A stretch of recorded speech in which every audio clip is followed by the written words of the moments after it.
로마서는 전반부에서는 교리를 말씀하고 후반부에서는 생활을 말씀합니다. 12장부터 후반부가 시작되었습니다. 후반부에 들어와서 우리는 지금까지 구원받은 성도의 합당한 삶은 어떤 것인지 살펴보았습니다. 그것은 거룩한 산 제물로서의 삶을 사는 것이고, 또 자기 몸을 하나님께 드리는 삶이고, 또 믿음의 분량대로 지혜롭게 생각하는 삶이라고 했습니다. 거기에 이어서 오늘 우리가 읽은 본문은 서로 지체의식을 가지고 사랑하며 섬기는 삶이라고 말씀하고 있습니다. 순망치한이라는 사자성어가 있습니다. 풀어보면 입술 순자, 망할 망자, 이빨 치자, 찰 한자로 입술이 없으면 이가 차다, 이가 실이다, 그런 뜻입니다. 이런 경우를 생각해 볼 수 있습니다. 이빨은 자신이 잘 생겼다고 생각합니다. 치아도 희고 건강하고 치열도 고릅니다. 가지런하게 이빨이 잘 났습니다. 그래서 남들에게 자랑도 하고 싶고 바깥 세상도 보고 싶었습니다. 그런데 입술이 늘 자기를 가리고 있습니다. 그래서 자기 자유를 방해한다고 생각했습니다. 그 입술 때문에 자기는 늘 어두운 데서 음식물이나 씹고 있다고 불평했습니다. 그러던 어느 날 입술이 다치는 사고가 발생했습니다. 많이 찢어져서 입을 다물 수 없을 정도였습니다. 이빨은 기분이 아주 좋았습니다. 그토록 자기를 가리고 덮어서 방해했던 그 입술이 없어졌으니까요. 그런데 이게 웬일입니까? 겨울이 되니 찬바람이 속으로 들어옵니다. 전에는 두터운 입술이 덮어주어서 따뜻했는데 이제 그 입술이 없으니 이는 시리고 입안도 엉망이 되었습니다. 그제야 이빨은 입술의 고마움을 알게 되었습니다. 입술은 그동안 자기를 방해한 것이 아니라 보호해 준 것이고, 가린 것이 아니라 담이 되고 보호하는 울타리가 되어 주었다는 사실을 깨닫게 되었습니다. 그러나 그때는 이미 늦었습니다. 우리도 신앙생활 하면서 이런 우를 범할 수 있습니다. 상대방이 이단도 아니고 잘못된 신앙을 가진 것도 아닌데 나와 생각이 좀 다르다고 그를 향해 원망하는 마음이 생기고 나아가 그를 미워한다면 그것은 건강한 신앙이 아니죠. 이제 본문을 통해서 하나님께서 주시는 은혜를 함께 받겠습니다. 첫째로 교회는 주님의 몸이라고 말씀하십니다. 본문 4절은 우리 몸에 대한 설명입니다. 우리가 한 몸에 많은 지체를 가졌다. 그러나 모든 지체가 같은 기능을 가진 것은 아니다라고 말씀합니다. 그리고 5절에는 그와 같이 우리 많은 사람이 그리스도 안에서 한 몸이 되어 서로 지체가 되었다고 말씀합니다. 그렇습니다. 교회는 예수님의 몸입니다. 세상의 모든 그리스도인들은 예수님을 믿음으로 모두 한 가족이 되었습니다. 물론 이단이나 사이비 말고 건강한 교회 지체들을 말합니다. 더 실감나게 말하면 한 몸이 되었습니다. 지역교회에 속한 모든 성도들은 한 가족이고 한 몸입니다. 창원 새로운 교회에 속한 모든 성도들은 예수님 안에서 한 가족이요 한 몸입니다. 교회의 머리는 예수님이시고 우리는 모두 예수님의 몸입니다. 교회는 이 건물 조직보다도 이 사람, 교회는 믿음의 공동체는 예수님의 몸이다. 그리고 두 번째는 몸에는 많은 지체들이 있습니다. 우리 몸에는 많은 지체가 있습니다. 손이 있고 발이 있고 입이 있죠. 또 위장도 있고 신장도 있습니다. 허파도 있고 심장도 있습니다. 많은 지체가 있는데 모든 지체가 다 같은 기능을 하는 것은 아닙니다. 손의 기능이 다르고 발의 기능이 다르죠. 입의 기능이 다르고 눈의 기능이 다르고 코와 귀의 기능도 다릅니다. 이와 같이 우리 많은 사람이 그리스도 안에서 한 몸이 되었습니다. 그리고 서로 지체가 되었습니다. 주님의 몸인 교회에는 많은 사람들이 있습니다. 다양한 사람들이 있습니다. 손과 같은 역할을 하는 사람도 있고 발 같은 사람 역할을 하는 사람도 있고 다른 사람 앞에 드러나지는 않지만 묵묵히 몸을 지탱하고 어두운 데 있는 발 같은 사람도 있고 입 같은 역할을 하는 사람도 있고 눈 같은 역할을 하는 사람도 있습니다. 모든 지체가 같은 기능을 가진 것은 아닙니다. 다른 지체가 나와 같은 기능을 하지 못하는 것을 보고 그를 비난하면 안 됩니다. 예컨대 손과 발이 입에게 넌 왜 늘 먹기만 하고 일은 안 하니? 그러면 안 됩니다. 입도 일을 합니다. 어떤 일을 합니까? 음식물을 섭취하여 분쇄하고 위로 보내는 중요한 일을 합니다. 다만 손과 발이 볼 때에는 자기들과 하는 일이 달라서 그냥 놀고 먹는 것처럼 보였을 뿐입니다. 또 다른 지체들이 입에게 너는 늘 입만 살아서 말만 하니? 그러면 안 됩니다. 인생에 있어서 말이 얼마나 중요한데요. 말 한마디로 천냥빚을 갚는다는 말도 있지 않습니까? 이처럼 우리는 다른 지체들의 기능을 이해할 때 비난이 아니라 감사하게 될 것입니다.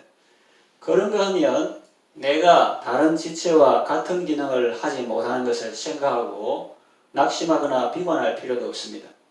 나는 왜 저 사람처럼 말을 잘 하지 못할까? 나는 왜 저 사람처럼 통찰력이 없을까? 라고 낙심하지 마세요. 비관하지 마세요. 그러니까 하나님께서 그런 분들을 여러분 옆에 붙여주신 것이 아니겠습니까?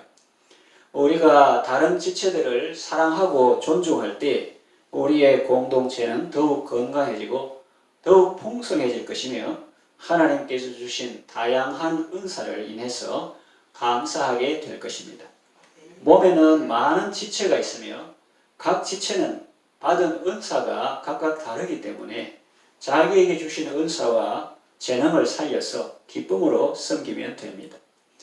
셋째로 지체는 많지만 몸은 하나입니다. 손과 발은 서로 독립된 객체가 아닙니다. 다 연결되어 있잖아요. 손이 저 떨어져 있고 발이 독립해서 떨어져 있고 그런 게 아니죠. 신경으로 연결되어 있고 혈관으로 서로 연결되어 있습니다. 허리가 아프면 다리가 아픕니다. 심장이 아프면 온몸이 아픕니다. 그러므로 모든 지체들은 서로를 소중히 여겨야 합니다. 손이나 발이 입을 보고 쓸데없다 하면 안 됩니다. 입이 안 먹으면 다른 지체도 힘을 잃습니다. 또 입이 잘못 말하면 다른 지체들이 아무리 수고해도 입에서 헛된 말이 나와버리면 그것이 헛될 수가 있습니다. 손가락들도 어느 하나 필요하지 않은 것이 없습니다. 손가락들이 서로 말했다 하지 않습니까? 엄지가 말하기를 나는 정말 중요해. 검지가 말하기를 나 없으면 물건을 잡을 수도 없어. 방아쇠를 당길 수도 없어. 중지는 나는 키가 제일 커. 중심 잡는 역할을 하지. 약지는 약속에 반지를 껴야지. 듣고 있던 새끼손가락이 말합니다. 야, 너희들 아무리 잘났다 해도 내가 없으면 너희들은 병신이야. 이렇게 말하면 온전한 손이 못 된다는 의미죠.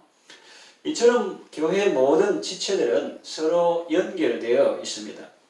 한 형제가 아프면 목장 식구들이 다 아프고 한 목장이 아프면 교회 모든 성도들이 아픕니다. 한 성도가 건강을 회복하면 모든 성도들이 함께 기뻐합니다. 왜 그러냐? 그것은 지체는 손발 뭐 다 달라도 서로 한 몸이기 때문입니다. 지체는 많고 다양하지만 몸은 하나다는 거예요. 건강한 몸과 병든 몸의 차이는 무엇일까요? 건강한 몸은 머리에 있는 뇌에서 신호를 보내면 몸의 각 지체가 신속하게 움직입니다. 저기 야구공 날아온다. 눈이 보고 뇌에 연결해서 피해라 하면 이제 요르르 가지고 손하고 발 한 대 가서 발이 막 달려가지고 저로 피하고 이렇게 머리에 있는 뇌에서 신호를 보내면 몸의 각 지체가 신속하게 움직입니다. 그러나 병든 몸은 머리에서 아무리 신호를 보내도 팔다리가 움직여지지 않습니다. 왜냐하면 신경이나 근육이나 조직이 파괴되었기 때문입니다. 그래서 내 몸이라도 내가 아니다 이러면서 말을 잘 안 들어요. 그리고 건강한 몸은 한 지체의 아픔이 다른 곳에 영향을 미칩니다. 그래서 같이 아픕니다. 그런데 병든 몸은 어떻습니까? 예컨대 나병 환자는 상처 부위에 신경이 마비되었기 때문에 거기 썩어 문드러진다 하는 그것이 손도 없고 뭐 다 떨어져 나가고 그래가지고 주먹으로 박수를 치는 그런 사람도 있죠. 썩어 문드러졌다 하는데 그 상처 부위에 신경이 마비되었기 때문에 손에서 피가 뚝뚝 떨어져도 전혀 아픔을 느끼지 못하고 그 모습을 신기하다는 눈으로 보며 웃습니다. 그러니까 그 어머니의 마음이나 친구의 마음이 어떻겠어요? 저 보통 사람 같으면 피 흘리가 뚝뚝 떨어지고 그러면 막 깜짝 놀라고 당하고 그러겠는데 자기 손에서 피가 떨어지는데도 이 신경이 이 부분에 마비돼가지고 참 신기하다 희한하다 하면서 가만 보고 웃고 있다. 그럼 어떻겠어요? 건강한 교회는 성도 중에서 한 사람이 아프면 모든 성도들이 함께 아픔을 느낍니다. 그러나 병든 교회는 성도 중에 한 사람이 심한 아픔과 고통 속에 있는데 다른 사람들은 그것을 전혀 느끼지 못하고 웃고 즐깁니다. 서로 연결이 끊어지고 소통이 안 되기 때문에 각 지체들이 따로 노는 것입니다. 오늘 본문에 보면은 지체는 많지만 몸은 하나라고 우리에게 말씀하죠. 우리는 모두 하나님의 가족이요 한 피바다 한 몸을 이룬 형제요 자매들입니다. 서로 아껴주고 서로 존중하는 삶을 살아야 합니다. 그것이 성숙한 그리스도인의 모습이요 또한 주님의 기쁨이 되는 것입니다. 우리는 가정에서 연약한 자녀를 더욱 소중히 여깁니다. 교회에서도 새 가족들이나 연약한 사람들을 소중히 여겨야 합니다. 장애인들을 잘 배려하는 교회가 건강한 교회입니다. 서로를 소중히 여기고 서로에 대해 감사하면서 자신이 맡은 일을 기쁨으로 수행하시기를 바랍니다. 말씀을 정리하며 마치겠습니다. 교회는 그리스도의 몸이요 우리 교회 모든 성도들은 그리스도의 몸을 이루고 있습니다. 몸에는 많은 지체들이 있습니다. 각 지체의 기능과 역할은 다르지만 모든 지체들은 한 몸을 이루고 있습니다. 서로 사랑하고 서로를 아껴주고 존중하고 배려하는 것이 바로 교회를 세우는 일이요 자신을 살리는 일이요 하나님을 기쁘시게 하는 것입니다. 각자 머리이신 그리스도와 연결될 뿐만 아니라 지체끼리도 서로 연결되어서 건강한 공동체를 이루고 함께 하나님을 섬기며 또 서로를 섬기는 건강하고 복된 삶을 살아가시기를 바랍니다.